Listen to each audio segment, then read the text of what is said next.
નમસ્તે વિદ્યાર્થી મિત્રો, લાસ્ટ ટાઈમ આપણે ચેપ્ટર નંબર 4 કાર્બનના સંયોજનોના ગુણધર્મો વિશે સમજી ગયા. આજે કાર્બનના સંયોજનોના ગુણધર્મો છે એ આયનીય સંયોજન કરતા જુદા જોવા મળે છે. શા માટે જુદા જોવા મળે છે? તો જે કાર્બનના સંયોજનો છે એ કાર્બનના સંયોજનોમાં સહસંયોજક બંધ જોવા મળે છે, જેને કારણે કાર્બન સંયોજનોના ગુણધર્મો કેવા જોવા મળે છે? જુદા જોવા મળે છે. એટલે કે જે કાર્બન પરમાણુઓ છે એ કાર્બન પરમાણુઓ બીજા કાર્બન પરમાણુઓ સાથે અથવા અન્ય તત્વના પરમાણુઓ સાથે ઇલેક્ટ્રોનની આપ-લે કરતા નથી, પરંતુ ઇલેક્ટ્રોનની ભાગીદારી કરીને અણુનું નિર્માણ કરે છે. જે આપણે કાર્બનની ચતુઃસંયોજકતામાં સમજીને આવ્યા છે કે જે કાર્બનિક સંયોજનો છે એ કાર્બનિક સંયોજનોમાં જે કાર્બનના પરમાણુઓ છે એ કાર્બનના પરમાણુઓ બીજા પરમાણુઓ સાથે ઇલેક્ટ્રોનની ભાગીદારી કરીને સહસંયોજક બંધ રચે છે. તો વિદ્યાર્થી મિત્રો, આ જે પણ કોઈ સહસંયોજક બંધ છે એ સહસંયોજક બંધ વિશે આપણે વધારે સમજીએ. એટલે કે જુદા જુદા અણુઓની રચના આપણે ઉદાહરણ દ્વારા સમજીએ. તો સહસંયોજક બંધ વિશે આપણે જુદા જુદા અણુઓની રચના સમજીએ. તો એમાં સૌથી પહેલા લઈએ આપણે હાઇડ્રોજન અણુ. તો સૌથી પહેલા જોઈએ આપણે હાઇડ્રોજન અણુની રચના.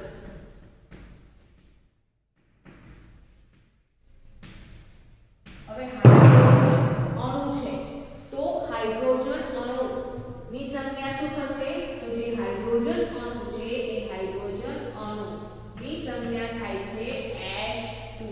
એટલે કે જે હાઇડ્રોજન પરમાણુ છે એ બે હાઇડ્રોજન પરમાણુ ભેગા મળીને શું બનાવે છે? હાઇડ્રોજન અણુ બનાવે છે. તો હાઇડ્રોજન અણુની આપણે રચના જોઈએ. તો હાઇડ્રોજન અણુમાં ઇલેક્ટ્રોનની આપ-લે થાય છે કે ઇલેક્ટ્રોનની ભાગીદારી થાય છે? તો વિદ્યાર્થી મિત્રો, અહીંયા જે હાઇડ્રોજન અણુ છે એ હાઇડ્રોજન અણુમાં કયા પરમાણુઓ જોવા મળે છે? તો આપણને ખબર છે હાઇડ્રોજનનો અણુ છે એટલે હાઇડ્રોજનના બે પરમાણુઓ જોવા મળે છે. હવે આ જે હાઇડ્રોજન છે એ હાઇડ્રોજનનો પરમાણુય ક્રમાંક શું થશે? તો હાઇડ્રોજનનો પરમાણુય ક્રમાંક કયો છે? તો 1 છે. હવે હાઇડ્રોજન છે એ હાઇડ્રોજન પહેલા નંબરે જોવા મળે છે, જેથી એનો પરમાણુય ક્રમાંક કેટલો જોવા મળે છે? 1 જોવા મળે છે. હાઇડ્રોજનમાં ઇલેક્ટ્રોનની સંખ્યા કેટલી જોવા મળે છે? તો એ પણ અગાઉ આપણે સમજીને આવ્યા છે કે પરમાણુય ક્રમાંક જે નંબરે છે તેટલી સંખ્યામાં તેમાં ઇલેક્ટ્રોન જોવા મળે છે. તો પરમાણુય ક્રમાંક 1 છે તો ઇલેક્ટ્રોનની સંખ્યા પણ કેટલી જોવા મળશે? 1 જોવા મળશે. તો અહીંયા જે ઇલેક્ટ્રોન છે એ ઇલેક્ટ્રોનની ગોઠવણી કેવી રીતે થશે? તો આપણને ખબર છે કે ઇલેક્ટ્રોનની ગોઠવણી 4 જુદી જુદી કક્ષાઓમાં થતી જોવા મળે છે. કઈ 4 જુદી જુદી કક્ષાઓ? તો K, L, N અને M. એમ જુદી જુદી 4 કક્ષાઓમાં ઇલેક્ટ્રોન ગોઠવાયેલા હોય છે. જેમ પહેલી કક્ષા સંપૂર્ણ રીતે ભરાય તો બીજા નંબરની કક્ષામાં ઇલેક્ટ્રોન જાય છે, બીજા નંબરની કક્ષા સંપૂર્ણ રીતે ભરાય તો બીજા નંબરની કક્ષામાં જાય છે, ત્રીજા નંબરની કક્ષા સંપૂર્ણ રીતે ભરાય તો ચોથા નંબરની કક્ષામાં ઇલેક્ટ્રોન સમાયેલા જોવા મળે છે. તો વિદ્યાર્થી મિત્રો, અહીંયા પરમાણુય ક્રમાંક હાઇડ્રોજનનો 1 છે એટલે ઇલેક્ટ્રોનની સંખ્યા પણ કેટલી જોવા મળે છે? 1 જ જોવા મળે છે. તો ઇલેક્ટ્રોનની ગોઠવણી કેવી રીતે થશે? હવે એક જ ઇલેક્ટ્રોન છે તો એક ઇલેક્ટ્રોન કઈ કક્ષામાં ગોઠવાશે? તો પહેલા નંબરની જે કક્ષા છે K કક્ષા એમાં ગોઠવાય છે. તો એની ઇલેક્ટ્રોન રચના શું થશે? તો તેની ઇલેક્ટ્રોન રચના થશે ફક્ત 1. તો વિદ્યાર્થી મિત્રો, અહીંયા જે હાઇડ્રોજન પરમાણુ છે એ હાઇડ્રોજન પરમાણુની બાહ્યતમ કક્ષા હવે એક જ કક્ષા છે એટલે એ જે કક્ષા છે એ કક્ષામાં કેટલા ઇલેક્ટ્રોન જોવા મળે છે? 1 જોવા મળે છે. હવે આ જે હાઇડ્રોજન છે એ હાઇડ્રોજનની જે ઇલેક્ટ્રોન બાહ્યતમ કક્ષા છે એ બાહ્યતમ કક્ષામાં સંપૂર્ણ રીતે ઇલેક્ટ્રોન ભરાવા છે તો તે માટે હાઇડ્રોજન શું કરે છે તો અહીંયા હાઇડ્રોજન અણુની આપણે ચર્ચા કરી રહ્યા છીએ તો હાઇડ્રોજન છે એ હાઇડ્રોજન અણુમાં હાઇડ્રોજનના બે પરમાણુઓ જોવા મળે છે તો વિદ્યાર્થી મિત્રો અહીંયા જે હાઇડ્રોજન છે એ હાઇડ્રોજનની ઇલેક્ટ્રોન બિંદુ રચના આપણે દર્શાવીએ તો ઇલેક્ટ્રોન બિંદુ રચના કોને કહેવામાં આવે છે તો તે આપણે ચેપ્ટર નંબર 3 માં સમજીને આવ્યા છે કે જે પણ તત્વ છે કે જે પરમાણુ છે એ પરમાણુની ઇલેક્ટ્રોન રચનામાં સૌથી બાહ્યતમ કક્ષામાં રહેલા જે ઇલેક્ટ્રોન છે એ ઇલેક્ટ્રોન દર્શાવતી જે આકૃતિ છે જેને ઇલેક્ટ્રોન બિંદુ રચના તરીકે ઓળખવામાં આવે છે તો અહીંયા હાઇડ્રોજન અણુ છે એ હાઇડ્રોજન અણુ કેવી રીતે બને છે તેનું નિર્માણ કેવી રીતે થાય છે તેના વિશે સમજીએ છીએ તો હાઇડ્રોજન અણુમાં બે હાઇડ્રોજનના પરમાણુ જોવા મળે છે તો અહીંયા જે હાઇડ્રોજન પરમાણુ છે એ હાઇડ્રોજન પરમાણુની ઇલેક્ટ્રોન બિંદુ રચના દોરીએ તો બાહ્યતમ કક્ષામાં એક ઇલેક્ટ્રોન જોવા મળે છે એક ઇલેક્ટ્રોન અહીંયા ચોકડી દ્વારા દર્શાવેલા છે તો અહીંયા આ હાઇડ્રોજનનો એક ઇલેક્ટ્રોન અહીંયા ચોકડી દ્વારા દર્શાવેલો છે અને આ હાઇડ્રોજનનો ઇલેક્ટ્રોન અહીંયા ચોકડી દ્વારા દર્શાવેલો છે તો અહીંયા આ છે ઇલેક્ટ્રોન બિંદુ રચના હવે જ્યારે હાઇડ્રોજન અણુનું નિર્માણ થાય છે ત્યારે જે હાઇડ્રોજન છે એ હાઇડ્રોજન અષ્ટક રચના પૂરી કરવા માટે જે બીજો હાઇડ્રોજન પરમાણુ છે એ બીજા હાઇડ્રોજન પરમાણુ સાથે શું કરે છે ઇલેક્ટ્રોનની ભાગીદારી કરે છે અહીંયા જે હાઇડ્રોજન પરમાણુ છે એ હાઇડ્રોજન પરમાણુ ઇલેક્ટ્રોનની આપલે કરી શકતો નથી પરંતુ અહીંયા જે બે હાઇડ્રોજન છે એ બંને હાઇડ્રોજન એક જે ઇલેક્ટ્રોન છે તેમની બાહ્યતમ કક્ષામાં રહેલા જે ઇલેક્ટ્રોન છે એ ઇલેક્ટ્રોન સાથે ભાગીદારી કરે છે અને ભાગીદારી કરીને શાનું નિર્માણ કરે છે તો ભાગીદારી કરીને હાઇડ્રોજન અણુનું નિર્માણ કરે છે તો વિદ્યાર્થી મિત્રો અહીંયા આ જે પણ બે હાઇડ્રોજન પરમાણુ છે એ બંને હાઇડ્રોજન પરમાણુ વચ્ચે કેટલા ઇલેક્ટ્રોનની ભાગીદારી થાય છે તો એક જ ઇલેક્ટ્રોનની ભાગીદારી થાય છે જેથી કરીને તે બે પરમાણુ વચ્ચે એક જ બંધ જોવા મળે છે તો અહીંયા આ જે વસ્તુ દર્શાવેલી છે એ શું છે તો એ છે ઇલેક્ટ્રોનની ભાગીદારી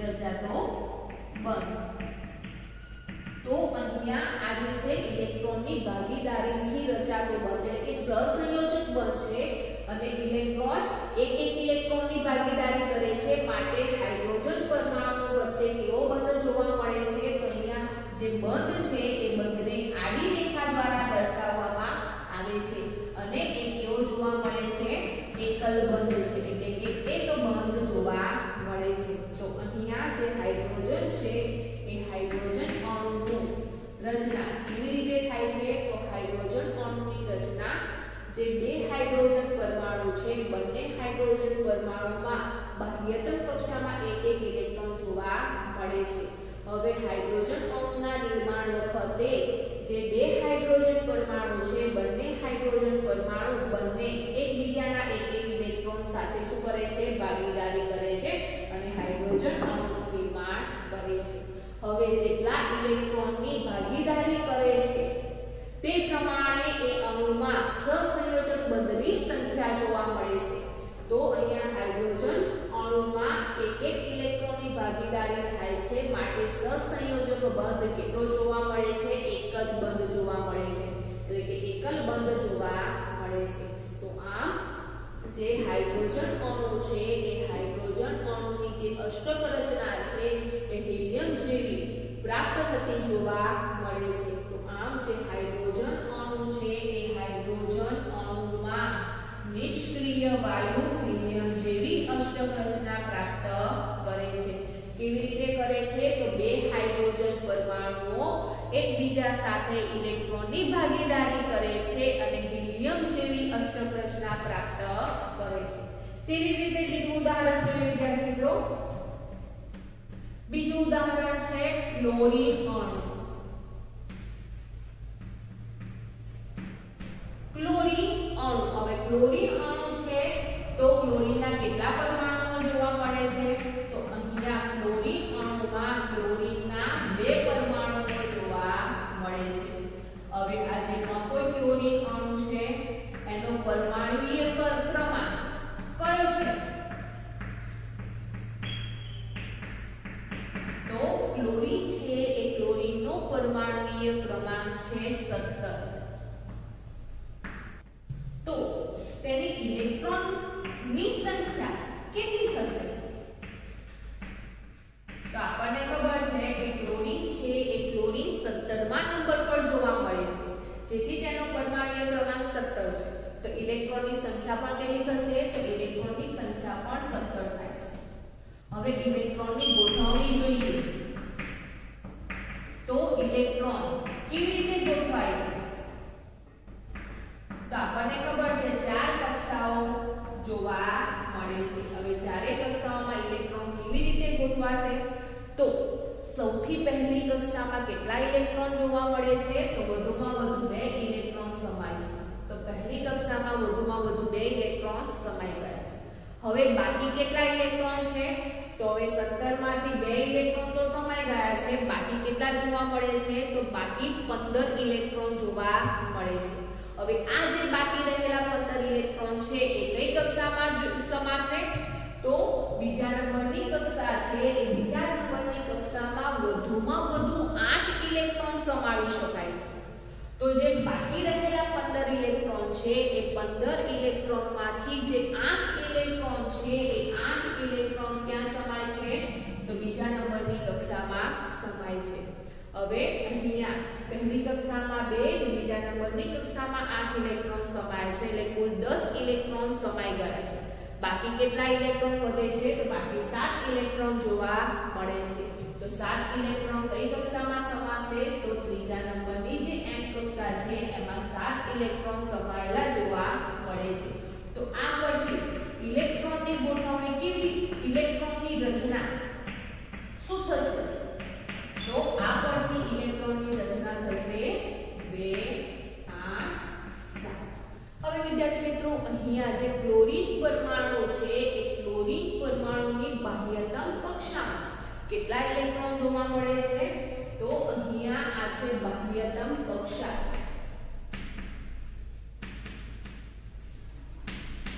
તો 7 ઇલેક્ટ્રોન સૌથી બહારની કક્ષામાં જોવા મળે છે. હવે વિદ્યાર્થી મિત્રો અહીંયા આ જે ક્લોરીન પરમાણુ છે એ ક્લોરીન પરમાણુ ની અષ્ટક રચના પૂરી કરવા માટે, એટલે કે બાહ્યતમ કક્ષામાં સંપૂર્ણ ઇલેક્ટ્રોન ભરાય તે માટે, એટલે નિષ્ક્રિય વાયુ આર્ગોન જેવી અષ્ટક રચના મેળવવા માટે તે શું કરે છે? તો જ્યારે ક્લોરીન અણુનું નિર્માણ થાય છે તે દરમિયાન જે ક્લોરીન અણુ છે એ ક્લોરીન અણુનું નિર્માણ થાય છે તે દરમિયાન જે ક્લોરીનના 2 પરમાણુઓ છે એ ક્લોરીનના 2 પરમાણુઓની ઇલેક્ટ્રોન બિંદુ રચના આપણે દર્શાવીએ તો ક્લોરીનના પરમાણુમાં બાહ્યતમ કક્ષામાં કેટલા ઇલેક્ટ્રોન જોવા મળે છે? 7. તો આ 7 ઇલેક્ટ્રોન અહીંયા ચોકડી દ્વારા દર્શાવેલા છે. આ જે ક્લોરીન પરમાણુ છે એના 7 ઇલેક્ટ્રોન, આ જે ક્લોરીન પરમાણુ છે એના 7 ઇલેક્ટ્રોન. બંને ક્લોરીન પરમાણુના 7 ઇલેક્ટ્રોન દર્શાવેલા છે, એટલે કે ઇલેક્ટ્રોન બિંદુ રચના આપણે દર્શાવેલી છે. હવે વિદ્યાર્થી મિત્રો ક્લોરીન અણુનું નિર્માણ થાય છે ત્યારે આ જે ક્લોરીન પરમાણુઓ છે એ ક્લોરીન પરમાણુ બીજા ક્લોરીન પરમાણુ સાથેથી એક ઇલેક્ટ્રોનની ભાગીદારી કરે છે. એવી જ રીતે આ ક્લોરીન પરમાણુ બીજા ક્લોરીન પરમાણુ સાથે ઇલેક્ટ્રોનની ભાગીદારી કરે છે. તો અહીંયા શું થાય છે? તો અહીંયા એક ઇલેક્ટ્રોનની ભાગીદારી થાય છે.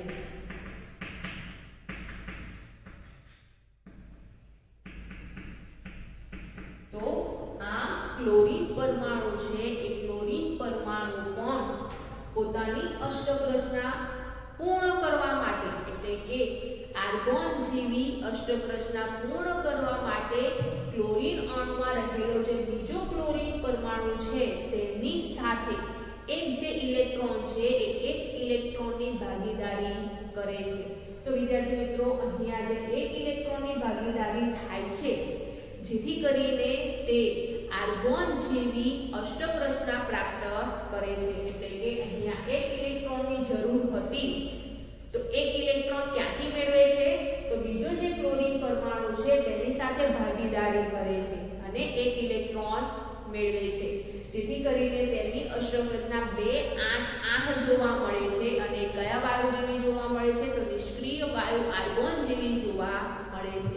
તો અહીંયા આ જે પણ કોઈ ક્લોરીન પરમાણુઓ છે એ ક્લોરીન પરમાણુઓ વચ્ચે કેટલો બંધ જોવા મળે છે તો સહસંયોજક બંધ ભાગીદારી થાય છે ઇલેક્ટ્રોનની ભાગીદારી જેથી બંને પરમાણુ વચ્ચે સહસંયોજક બંધ જોવા મળે છે.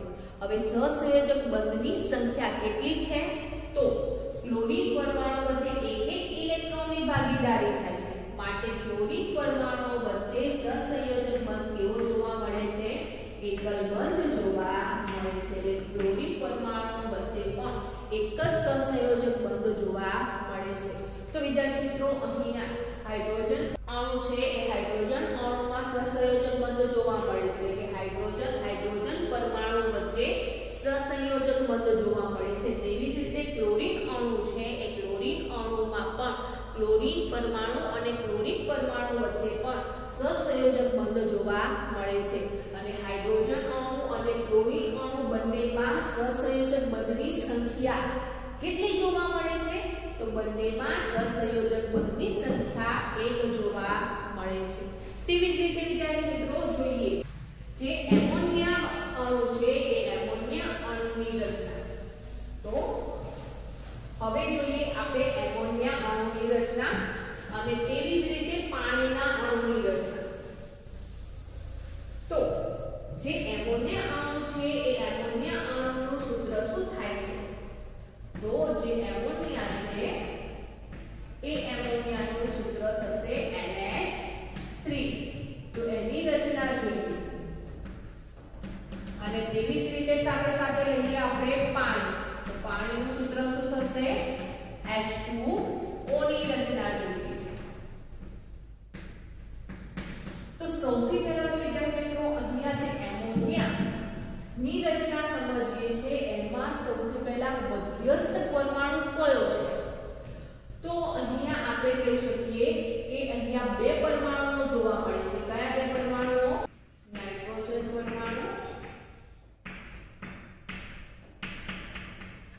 અને હાઇડ્રોજન પરમાણુ જોવા મળે છે. જેમાં નાઇટ્રોજન પરમાણુ છે એ નાઇટ્રોજન પરમાણુની સંખ્યા કેટલી જોવા મળે છે 1 જોવા મળે છે અને હાઇડ્રોજન પરમાણુની સંખ્યા કેટલી જોવા મળે છે 3 હાઇડ્રોજન જોવા મળે છે. તો જ્યારે એક નાઇટ્રોજન અને 3 હાઇડ્રોજન પરમાણુઓ એકબીજા સાથે જોડાઈને કયા અણુની રચના બનાવે છે તો એમોનિયા અણુની રચના કરે છે. તો અહીંયા જે નાઇટ્રોજન છે એ નાઇટ્રોજન પરમાણુ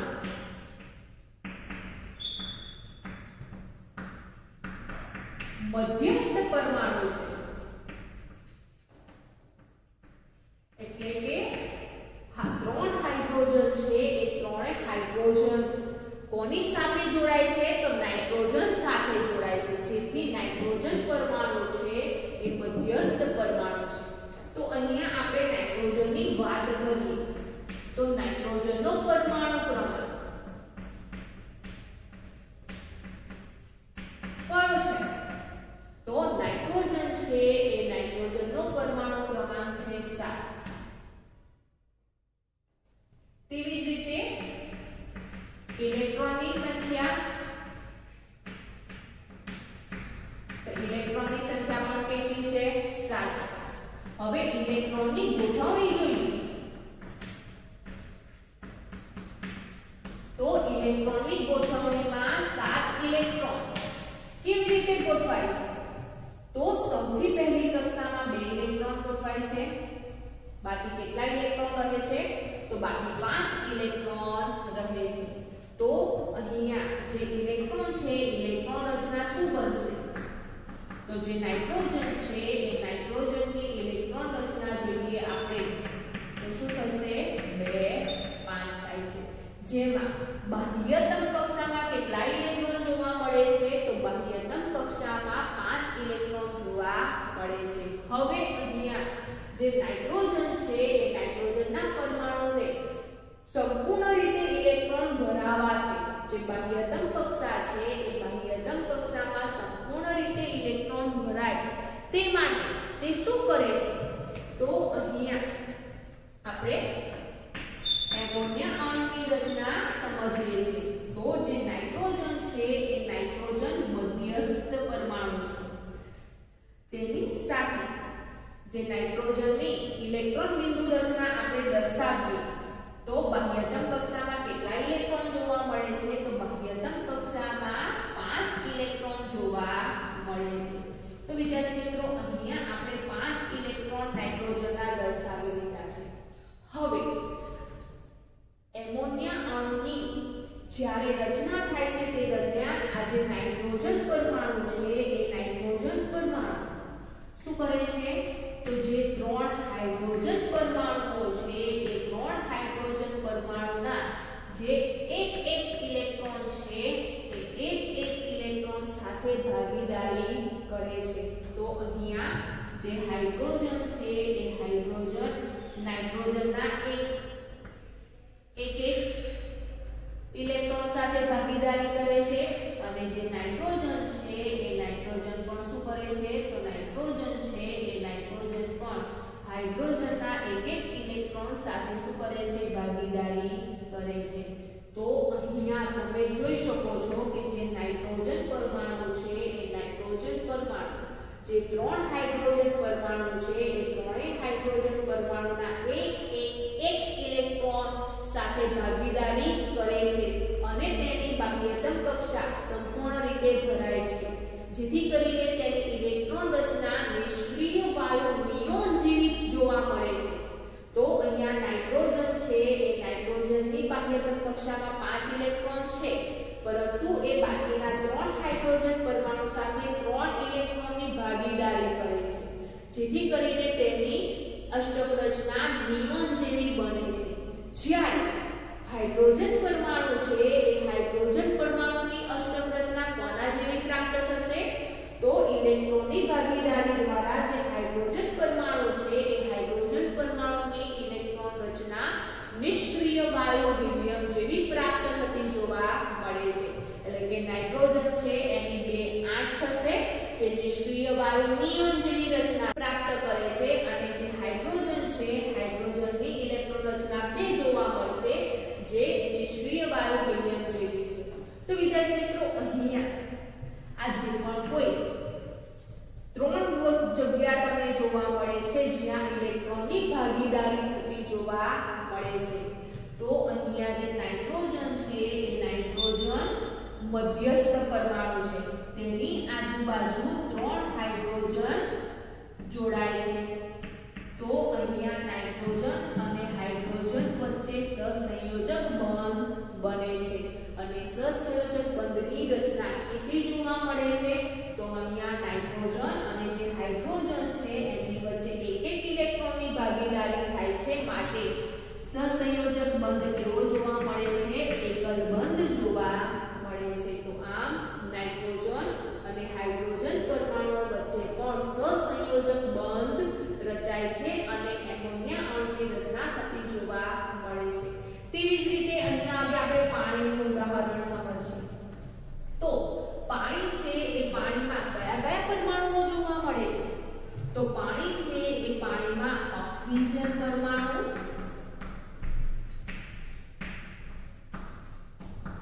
અને હાઇડ્રોજન પરમાણુ જોવા મળે છે. એટલે કે ઓક્સિજન પરમાણુ અને હાઇડ્રોજન પરમાણુના સંયોજનથી શું બને છે? પાણી બને છે. પરંતુ ઓક્સિજન પરમાણુની સંખ્યા કેટલી છે? 1 છે. જ્યારે હાઇડ્રોજન પરમાણુની સંખ્યા કેટલી જોવા મળે છે? તો હાઇડ્રોજનના પરમાણુની સંખ્યા 2 જોવા મળે છે. હવે વિદ્યાર્થી મિત્રો અહીંયા જે પાણી છે એ પાણીમાં કયો અણુ પરમાણુ મધ્યસ્થ પરમાણુ છે? તો વિદ્યાર્થી મિત્રો અહીંયા જે ઓક્સિજન છે એ ઓક્સિજન મધ્યસ્થ પરમાણુ છે, એટલે કે ઓક્સિજન પરમાણુની સાથે બે હાઇડ્રોજનના પરમાણુઓ જોવા મળે છે. તો ઓક્સિજન પરમાણુ કેવો પરમાણુ છે? મધ્યસ્થ પરમાણુ. તો અહીંયા આપણે ઓક્સિજન પરમાણુની પરમાણુય ક્રમાંક વિશે વિચારીએ. તો ઓક્સિજન પરમાણુનો પરમાણુય ક્રમાંક કયો છે? તો ઓક્સિજન છે એ ઓક્સિજનનો પરમાણુય ક્રમાંક છે 8. તો એમાં ઇલેક્ટ્રોનની સંખ્યા કેટલી થશે? તો એમાં ઇલેક્ટ્રોનની સંખ્યા પણ 8 થશે. હવે ઇલેક્ટ્રોનની ગોઠવણી વિશે વિચારીએ. તો ઇલેક્ટ્રોનની ગોઠવણી કેવી રીતે થશે? તો ઇલેક્ટ્રોનની ગોઠવણી A L M N કક્ષાઓમાં બે ઇલેક્ટ્રોન પહેલી કક્ષામાં સમાય છે અને બાકી કેટલા ઇલેક્ટ્રોન રહે છે? 6 ઇલેક્ટ્રોન છે જે બીજી કક્ષામાં સમાય છે. તો આ ઓક્સિજન પરમાણુ છે એ ઓક્સિજન પરમાણુની પહેલી કક્ષામાં 2 ઇલેક્ટ્રોન અને બીજી L કક્ષામાં 6 ઇલેક્ટ્રોન સમાય છે. તો આના પરથી ઇલેક્ટ્રોન રચના શું બનશે? તો આના પરથી ઇલેક્ટ્રોન રચના બનશે 2 અને 6. જેમાં બાહ્યતમ કક્ષામાં કેટલા ઇલેક્ટ્રોન જોવા મળે છે? તો અહીંયા જે ઓક્સિજન છે એ ઓક્સિજનની બાહ્યતમ કક્ષામાં 6 ઇલેક્ટ્રોન જોવા મળે છે. હવે ઓક્સિજન પરમાણુ છે એ ઓક્સિજન પરમાણુની બાહ્યતમ કક્ષા સંપૂર્ણ રીતે ભરાવવા માટે કેટલા ઇલેક્ટ્રોનની જરૂર છે? તો એને 2 ઇલેક્ટ્રોનની જરૂર છે. હવે 2 ઇલેક્ટ્રોન ક્યાંથી મેળવે છે? તો જ્યારે પાણીના અણુ હોય છે તે દરમિયાન જે ઓક્સિજન પરમાણુ છે એ ઓક્સિજન પરમાણુ બે હાઇડ્રોજન પરમાણુ સાથેથી એક ઇલેક્ટ્રોનની ભાગીદારી કરે છે અને નિષ્ક્રિય વાયુ નિયોન જેવી અષ્ટક રચના પ્રાપ્ત કરે છે. તો અહીંયા આપણે પાણીના અણુની રચના સમજીએ છીએ. તો મધ્યસ્થ પરમાણુ કયો છે? તો મધ્યસ્થ પરમાણુ છે ઓક્સિજન. હવે ઓક્સિજનની ઇલેક્ટ્રોન બિંદુ રચના દોરીએ. તો ઓક્સિજનની ઇલેક્ટ્રોન બિંદુ રચનામાં બાહ્યતમ કક્ષામાં કેટલા ઇલેક્ટ્રોન જોવા મળે છે? તો બાહ્યતમ કક્ષામાં 6 ઇલેક્ટ્રોન જોવા મળે છે. તો અહીંયા જે ઓક્સિજન પરમાણુ છે એ ઓક્સિજન પરમાણુની ઇલેક્ટ્રોન બિંદુ રચના આપણે દર્શાવી દીધી છે. હવે પાણીના અણુની રચના થાય છે. તો પાણીના અણુમાં હાઇડ્રોજન પરમાણુ કેટલા જોવા મળે છે? તો હાઇડ્રોજન પરમાણુ 2 જોવા મળે છે. તો જ્યારે પણ પાણીનો અણુ બને છે તે દરમિયાન જે ઓક્સિજન પરમાણુ છે એ ઓક્સિજન પરમાણુ ને જ્યારે પોતાની અષ્ટક રચના નિયોન જેવી કરવી હોય ત્યારે શું કરે છે? એક ઇલેક્ટ્રોન છે એ બે હાઇડ્રોજન પાસેથી એક ઇલેક્ટ્રોનની ભાગીદારી કરે છે અને નિયોન જેવી અષ્ટક રચના પ્રાપ્ત કરે છે જે 2 8 થશે. અને તેવી જ રીતે અહીંયા હાઇડ્રોજન પરમાણુ છે એ હાઇડ્રોજન પરમાણુ પણ ઓક્સિજનના એક ઇલેક્ટ્રોન સાથે ભાગીદારી કરીને નિષ્ક્રિય વાયુ હિલિયમ જેવી અષ્ટક રચના પ્રાપ્ત કરે છે. તો અહીંયા આ જે છે એ બંને એટલે કે ઓક્સિજન અને હાઇડ્રોજન પરમાણુ વચ્ચે કેટલા ઇલેક્ટ્રોનની ભાગીદારી થાય છે? તો એક ઇલેક્ટ્રોનની ભાગીદારી થાય છે. તો અહીંયા જે ઓક્સિજન છે એ ઓક્સિજન અને હાઇડ્રોજન પરમાણુ વચ્ચે સહસંયોજક બંધની સંખ્યા કેટલી જોવા મળશે? તો ઓક્સિજન અને હાઇડ્રોજન પરમાણુ વચ્ચે જે સહસંયોજક બંધ છે જેને આડી લીટી દ્વારા દર્શાવવામાં આવે છે તો એ એકલ બંધ જોવા મળે છે. એટલે કે અહીંયા પણ ઓક્સિજન પરમાણુ અને હાઇડ્રોજન પરમાણુ વચ્ચે ઇલેક્ટ્રોનની ભાગીદારી થાય છે. એક ઇલેક્ટ્રોનની ભાગીદારી થાય છે જેથી પાણીના અણુમાં ઓક્સિજન અને હાઇડ્રોજન પરમાણુ વચ્ચે સહસંયોજક બંધ જોવા મળે છે અને એ સહસંયોજક બંધની સંખ્યા કેટલી જોવા મળે છે? 1 જોવા મળે છે. તો અહીંયા એમોનિયા અણુમાં નાઇટ્રોજન અને હાઇડ્રોજન પરમાણુ વચ્ચે પણ સહસંયોજક બંધ જોવા મળે છે. તેવી જ રીતે પાણીના અણુમાં ઓક્સિજન અને હાઇડ્રોજન પરમાણુ વચ્ચે પણ સહસંયોજક બંધ જોવા મળે છે. તેવી જ રીતે હવે મિથેન અણુની વાત કરીએ તો મિથેન અણુની રચનામાં કયા કયા પરમાણુઓ જોવા મળે છે? તો મિથેન અણુની વાત કરીએ તો મિથેન અણુનું સૂત્ર સૌથી પહેલા તો કયું છે? તો મિથેન અણુનું સૂત્ર થાય CH4. તો આપણે મિથેન અણુની રચના જેને સૂત્ર શું છે? CH4 ની રચના સમજીએ. તો સૌથી પહેલા તો આ જે મિથેનની રચના છે એટલે કે મિથેનનો અણુ છે એમાં કેટલા પરમાણુઓ જોવા મળે છે? તો બે જુદા જુદા. કયા કયા? તો કાર્બનના પરમાણુઓ અને તેવી જ રીતે હાઇડ્રોજનના પરમાણુઓ. કાર્બનના કેટલા પરમાણુઓ છે? તો મિથેન છે એ મિથેનની રચનામાં કાર્બનની સંખ્યા કેટલી જોવા મળે છે? તો કાર્બન પરમાણુ 1 જોવા મળે છે. જ્યારે હાઇડ્રોજનના કેટલા પરમાણુઓ જોવા મળે છે? તો હાઇડ્રોજનના 4 પરમાણુઓ જોવા મળે છે. હવે વિદ્યાર્થી મિત્રો અહીંયા મધ્યસ્થ પરમાણુ કયો હશે? તો મધ્યસ્થ પરમાણુ કયો હશે? તો હવે તમને ખ્યાલ આવી જવો જોઈએ. તો જે કાર્બન છે એ કાર્બન શું થશે? જે મિથેન છે એ મિથેન અણુનો મધ્યસ્થ પરમાણુ થશે.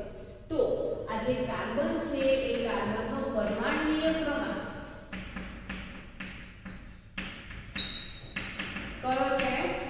તો કાર્બન છે એ કાર્બનનો પરમાણુય ક્રમાંક છે 6. તો ઇલેક્ટ્રોનની સંખ્યા પણ કેટલી જોવા મળશે? તો ઇલેક્ટ્રોન સંખ્યા પણ જોવા મળશે 6. હવે ઇલેક્ટ્રોનની ગોઠવણી સમજીએ. તો લાસ્ટ ટાઈમ આપણે કાર્બન પરમાણુની ઇલેક્ટ્રોનની ગોઠવણી સમજીને આવ્યા છે કે L K કક્ષા છે એ K કક્ષામાં 2 ઇલેક્ટ્રોન સમાય છે અને L કક્ષામાં 4 ઇલેક્ટ્રોન સમાય છે. તો એની ઇલેક્ટ્રોન રચના શું થશે? તો એની ઇલેક્ટ્રોન રચના થશે 2 4. જે અહીંયા કાર્બન પરમાણુ છે એ કાર્બન પરમાણુ ઇલેક્ટ્રોન ગુમાવવાની કે મેળવવાની વૃત્તિ ધરાવતો નથી, પરંતુ બીજા અન્ય પરમાણુ સાથે અથવા તો કાર્બનના પરમાણુ સાથે ઇલેક્ટ્રોનની ભાગીદારી કરે છે, જે આપણે લાસ્ટ ટાઈમ સમજીને આવ્યા છે.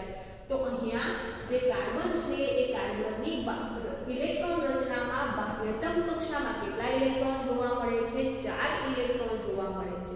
હવે તેમને નિષ્ક્રિય વાયુ નિયોન જેવી અષ્ટક રચના પ્રાપ્ત કરવી હશે તો તે શું કરશે?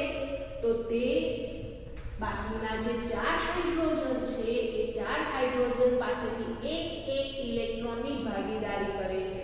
એટલે 4 હાઇડ્રોજન પાસે એક ઇલેક્ટ્રોનની ભાગીદારી કરીને જે નિયોન જેવી અષ્ટક રચના પ્રાપ્ત કરે છે. તો હવે આપણે મિથેન અણુની રચના સમજીએ છીએ. તો મધ્યસ્થ પરમાણુ કયો છે? કાર્બન છે. એમાં ઇલેક્ટ્રોન બિંદુ સમજીએ. તો જે ઇલેક્ટ્રોન બિંદુ છે એ ઇલેક્ટ્રોન બિંદુને આપણે આ રીતે દર્શાવી શકીએ છીએ કે કાર્બન છે એ કાર્બનની બાહ્યતમ કક્ષામાં 4 ઇલેક્ટ્રોન જોવા મળે છે. હવે મિથેન છે એટલે મિથેનમાં હાઇડ્રોજન પરમાણુની સંખ્યા કેટલી જોવા મળે છે? તો હાઇડ્રોજન પરમાણુની સંખ્યા પણ 4 જોવા મળે છે. તો ચારે પરમાણુઓ છે એ ચારે હાઇડ્રોજન પરમાણુઓ કાર્બન પાસે સહસંયોજક બંધ રચે છે. તો કાર્બનને જ્યારે નિયોન જેવી અષ્ટક રચના પ્રાપ્ત કરવી હશે ત્યારે તે ચારે હાઇડ્રોજન પાસેથી એક ઇલેક્ટ્રોન ની ભાગીદારી કરે છે અને નિષ્ક્રિય વાયુ નિયોન જેવી અષ્ટક રચના પ્રાપ્ત કરે છે. અને તેવી જ રીતે હાઇડ્રોજનને જ્યારે હિલિયમ જેવી અષ્ટક રચના પ્રાપ્ત કરવી હશે ત્યારે કાર્બનના એક ઇલેક્ટ્રોન સાથે ભાગીદારી કરે છે અને હિલિયમ જેવી અષ્ટક રચના પ્રાપ્ત કરે છે અને મિથેનની રચના કરે છે. તો વિદ્યાર્થી મિત્રો અહીંયા કાર્બન અને હાઇડ્રોજન પરમાણુ વચ્ચે કેટલા ઇલેક્ટ્રોનની ભાગીદારી થાય છે? તો એક ઇલેક્ટ્રોનની ભાગીદારી થાય છે. તો કાર્બન પરમાણુ અને હાઇડ્રોજન પરમાણુઓ વચ્ચે સહસંયોજક બંધની સંખ્યા કેટલી હશે? તો એક ઇલેક્ટ્રોનની ભાગીદારી થાય છે, માટે કાર્બન પરમાણુ અને હાઇડ્રોજન પરમાણુ વચ્ચે સહસંયોજક બંધ કેટલો જોવા મળે છે? એકલ બંધ જોવા મળે છે. તો અહીંયા કાર્બન પરમાણુ અને હાઇડ્રોજનના 4 પરમાણુઓ વચ્ચે સહસંયોજક બંધ રચાય છે અને સહસંયોજક બંધની રચના કેવી જોવા મળે છે?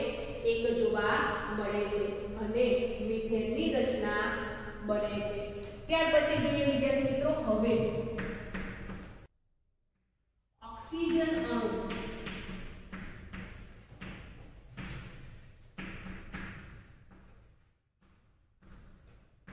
તો ઓક્સિજન અણુ છે એટલે ઓક્સિજનના કેટલા પરમાણુઓ જોડાઈને ઓક્સિજન અણુ બનાવે છે? તો ઓક્સિજન અણુ છે O2, જેની સંખ્યા શું છે? O2. હવે આ જે ઓક્સિજન છે એ ઓક્સિજનનો પરમાણુય ક્રમાંક કયો છે? તો હમણાં જ આપણે સમજી ગયા કે ઓક્સિજન છે તો ઓક્સિજનનો પરમાણુય ક્રમાંક છે 8. તો ઇલેક્ટ્રોનની સંખ્યા કેટલી થશે? ઇલેક્ટ્રોનની સંખ્યા પણ કેટલી થશે? 8. અને ઇલેક્ટ્રોનની ગોઠવણી કેવી રીતે થાય છે? તો બે કક્ષામાં થાય છે. પહેલી કક્ષામાં 2 ઇલેક્ટ્રોન સંપૂર્ણ રીતે ભરાય છે અને બીજી કક્ષા છે, બીજી કક્ષામાં 6 ઇલેક્ટ્રોન જોવા મળે છે. એટલે કે બાહ્યતમ જે L કક્ષા છે એ L કક્ષામાં 6 ઇલેક્ટ્રોન જોવા મળે છે, જે સંપૂર્ણ રીતે ભરાયેલી હોતી નથી, પરંતુ તેને સંપૂર્ણ રીતે ભરાવું છે અને નિષ્ક્રિય વાયુ નિયોન જેવી અષ્ટક પ્રાપ્ત કરવી છે. તો તેના માટે શું કરે છે? તો તે માટે આની ઇલેક્ટ્રોન રચના થશે 2 6. તો અહીંયા આપણે ઓક્સિજન અણુની વાત કરીએ છીએ. તો જે ઓક્સિજન છે તો ઓક્સિજન પરમાણુ શું કરે છે? તો ઓક્સિજન પરમાણુ છે એ બીજા ઓક્સિજન પરમાણુ સાથે ઇલેક્ટ્રોનની ભાગીદારી કરે છે. અહીંયા ઇલેક્ટ્રોન બિંદુ રચના આપણે દર્શાવી. તો આ ઓક્સિજનની બાહ્યતમ કક્ષામાં કેટલા ઇલેક્ટ્રોન જોવા મળે છે? તો 6 ઇલેક્ટ્રોન જોવા મળે છે. એવી જ રીતે આ ઓક્સિજનની બાહ્યતમ કક્ષામાં કેટલા ઇલેક્ટ્રોન જોવા મળે છે? 6 ઇલેક્ટ્રોન જોવા મળે છે. હવે જ્યારે અહીંયા ઓક્સિજન પરમાણુને નિયોન જેવી અષ્ટક રચના પ્રાપ્ત કરવી હશે ત્યારે શું કરે છે? તો ઇલેક્ટ્રોનની ભાગીદારી કરે છે. એટલે કે બીજો જે ઓક્સિજનનો પરમાણુ છે એ બીજા ઓક્સિજન પરમાણુ સાથે 2 ઇલેક્ટ્રોનની ભાગીદારી કરે છે. તો અહીંયા વિદ્યાર્થી મિત્રો જુઓ, ઓક્સિજનના 2 પરમાણુઓ છે એ બંને પરમાણુઓ 2 ઇલેક્ટ્રોનની ભાગીદારી કરે છે અને ઓક્સિજન અણુની રચના કરે છે. તો અહીંયા જે ઓક્સિજન છે એ ઓક્સિજનના બંને પરમાણુ વચ્ચે ઇલેક્ટ્રોનની ભાગીદારી થાય છે, એટલે કે સહસંયોજક બંધ રચાય છે, પરંતુ સહસંયોજક બંધની સંખ્યા કેટલી જોવા મળે છે? તો 2 ઇલેક્ટ્રોનની ભાગીદારી થાય છે. તો ઓક્સિજન પરમાણુ વચ્ચે સહસંયોજક બંધની સંખ્યા કેટલી જોવા મળે છે? 2 જોવા મળે છે, જેને દ્વિબંધ તરીકે ઓળખવામાં આવે છે. તો ઓક્સિજન અણુ છે એ ઓક્સિજન અણુમાં 2 ઓક્સિજનના પરમાણુઓ 2 ઇલેક્ટ્રોનની ભાગીદારી કરે છે અને દ્વિબંધ રચે છે. તેવી જ રીતે વિદ્યાર્થી મિત્રો હવે નાઇટ્રોજન અણુની વાત કરીએ. તો નાઇટ્રોજન અણુમાં પરમાણુય ક્રમાંક કયો છે? ઉપરાંત તેની ઇલેક્ટ્રોન રચના શું છે? હમણાં જ આપણે એમોનિયા અણુની રચના સમજ્યા તેમાં સમજી ગયા છે. તો નાઇટ્રોજન ના અણુની રચના સમજવી. તો વિદ્યાર્થી મિત્રો નાઇટ્રોજન અણુનું સૂત્ર શું થશે? તો N2. હવે અહીંયા નાઇટ્રોજનના કેટલા પરમાણુ હશે? તો નાઇટ્રોજનના 2 પરમાણુ હશે. એમાં નાઇટ્રોજનનો પરમાણુય ક્રમાંક કયો થશે? તો નાઇટ્રોજનનો પરમાણુય ક્રમાંક થશે 7 એટલે ઇલેક્ટ્રોનની સંખ્યા પણ કેટલી થશે તો ઇલેક્ટ્રોનની સંખ્યા પણ થશે 7 ઇલેક્ટ્રોનની ગોઠવણી કેવી રીતે થશે તો વિદ્યાર્થી મિત્રો હમણાં જ આપણે સમજી ગયા એમોનિયાની રચના જેમાં નાઇટ્રોજનમાં ઇલેક્ટ્રોનની ગોઠવણી સમજ્યા હતા તો અહીંયા બે કક્ષામાં ઇલેક્ટ્રોનની ગોઠવણી થાય છે પ્રથમ કક્ષામાં 2 ઇલેક્ટ્રોન સમાય છે અને બાકીની કક્ષામાં કેટલા ઇલેક્ટ્રોન સમાય છે 5 ઇલેક્ટ્રોન સમાય છે એટલે કે નાઇટ્રોજન પરમાણુમાં L કક્ષા બાહ્યતમ કક્ષા છે જેમાં 5 ઇલેક્ટ્રોન જોવા મળે છે હવે અહીંયા ઇલેક્ટ્રોન રચના શું થશે તો આની ઇલેક્ટ્રોન રચના થશે 2 5 તો વિદ્યાર્થી મિત્રો અહીંયા નાઇટ્રોજન પરમાણુને નિષ્ક્રિય વાયુ નિયોન જેવી અષ્ટક રચના પ્રાપ્ત કરવા માટે કેટલા ઇલેક્ટ્રોનની જરૂર પડશે તો તેને 3 ઇલેક્ટ્રોનની જરૂર પડે છે તો 3 ઇલેક્ટ્રોન એ કેવી રીતે મેળવે છે તો અહીંયા જે નાઇટ્રોજન અણુ છે એ નાઇટ્રોજન અણુના બંધારણમાં જે નાઇટ્રોજનના 2 પરમાણુઓ છે એ નાઇટ્રોજનના 2 પરમાણુઓની આપણે ઇલેક્ટ્રોન બિંદુ રચના દર્શાવીએ તો આ પ્રમાણેની ઇલેક્ટ્રોન બિંદુ રચના જોવા મળશે તો વિદ્યાર્થી મિત્રો અહીંયા આ જે પણ કોઈ નાઇટ્રોજન પરમાણુ છે એ નાઇટ્રોજન પરમાણુની ઇલેક્ટ્રોન બિંદુ રચના દર્શાવીએ તો અહીંયા આપણે બીજા કલરથી બિંદુ રચના દર્શાવી છે તો હવે જ્યારે નાઇટ્રોજન અણુનું નિર્માણ થાય છે ત્યારે આ જે પણ કોઈ નાઇટ્રોજન પરમાણુ છે એ બીજા નાઇટ્રોજન પરમાણુ સાથે 3 ઇલેક્ટ્રોનની ભાગીદારી કરે છે કેટલા ઇલેક્ટ્રોનની ભાગીદારી કરે છે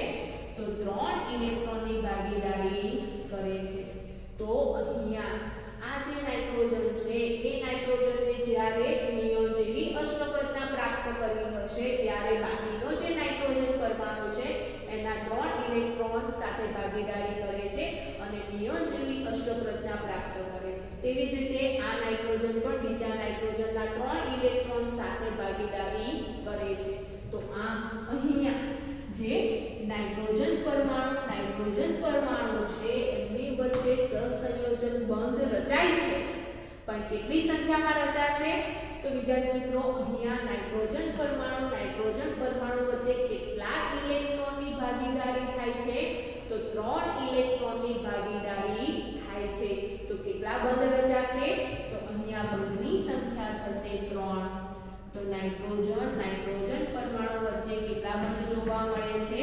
ત્રિબંધ જોવા મળે છે તો આમ જે પણ કોઈ સહસંયોજક બંધ છે એ સહસંયોજક બંધ એટલે 2 પરમાણુ વચ્ચે બાહ્યતમ કક્ષામાં રહેલા જે ઇલેક્ટ્રોન છે એ ઇલેક્ટ્રોનની ભાગીદારી દ્વારા જે રચાતો બંધ છે એને સહસંયોજક બંધ કહેવામાં આવે છે અને આ સહસંયોજક બંધની સંખ્યા એ કેટલા ઇલેક્ટ્રોનની ભાગીદારી કરે છે તેના પર આધાર રાખે છે તો આમ સહસંયોજક બંધ એકલ બંધ જોવા મળે છે દ્વિબંધ જોવા મળે છે અને ત્રિબંધ પણ જોવા મળે છે તો આ વિદ્યાર્થી મિત્રો અહીંયા આપણે જુદા જુદા ઉદાહરણો દ્વારા સમજ્યા કે સહસંયોજક બંધ છે કેવી રીતે રચાય છે અને તેમાં સહસંયોજક બંધની સંખ્યા કેટલી જોવા મળે છે તો અહીંયા આપણે જે જુદા જુદા અણુઓની રચના સમજ્યા તેવી જ રીતે વિદ્યાર્થી મિત્રો ઇન્ટેક્સના પ્રશ્નમાં CO2 એટલે કે કાર્બન ડાયોક્સાઇડ વાયુ ની ઇલેક્ટ્રોન બિંદુ રચના દર્શાવવાની છે તો એમાં પણ CO2 છે તો કાર્બન છે એ કાર્બન મધ્યસ્થ પરમાણુ થશે અને તેની આસપાસ ઓક્સિજનના 2 પરમાણુઓ સહસંયોજક બંધ દ્વારા રચાય છે પરંતુ વિદ્યાર્થી મિત્રો અહીંયા CO2 માં એટલે જે કાર્બન છે એ કાર્બન ઓક્સિજનના જે 2 પરમાણુઓ છે તેમની પાસેથી 2 ઇલેક્ટ્રોન ની ભાગીદારી કરે છે જેથી કરીને કાર્બન અને ઓક્સિજનના પરમાણુઓ વચ્ચે દ્વિબંધ જોવા મળે છે તો જો વિદ્યાર્થી મિત્રો અહીંયા આ જે આકૃતિ છે એ કાર્બન ડાયોક્સાઇડ એટલે કે CO2 ની ઇલેક્ટ્રોન બિંદુ રચના દર્શાવે છે, જેમાં કાર્બન અને ઓક્સિજન પરમાણુઓ વચ્ચે દ્વિબંધ જોવા મળે છે, જે સહસંયોજક બંધ છે. અને તેવી જ રીતે વિદ્યાર્થી મિત્રો બીજા નંબરનો પ્રશ્ન છે સલ્ફરના અણુની રચના. તો સલ્ફરનો અણુ ક્યારે બને છે?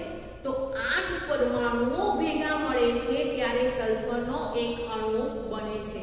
તો જે સલ્ફર છે એ સલ્ફર અણુનું સૂત્ર થશે SN, એટલે કે સલ્ફર પરમાણુઓ 8 ની સંખ્યામાં જોડાઈને એક સલ્ફરનો અણુ બનાવે છે. તો અહીંયા આ જે રચના છે એ શાની છે? તો એ સલ્ફરના અણુઓની છે, જેમાં સલ્ફર સલ્ફર પરમાણુઓ વચ્ચે સહસંયોજક બંધ રચાય છે અને બંધની સંખ્યા કેટલી જોવા મળે છે? 1 જોવા મળે છે. તો આમ વિદ્યાર્થી મિત્રો બે પરમાણુઓ વચ્ચે ઇલેક્ટ્રોનની ભાગીદારી દ્વારા રચાતો જે બંધ છે એને સહસંયોજક બંધ તરીકે ઓળખવામાં આવે છે.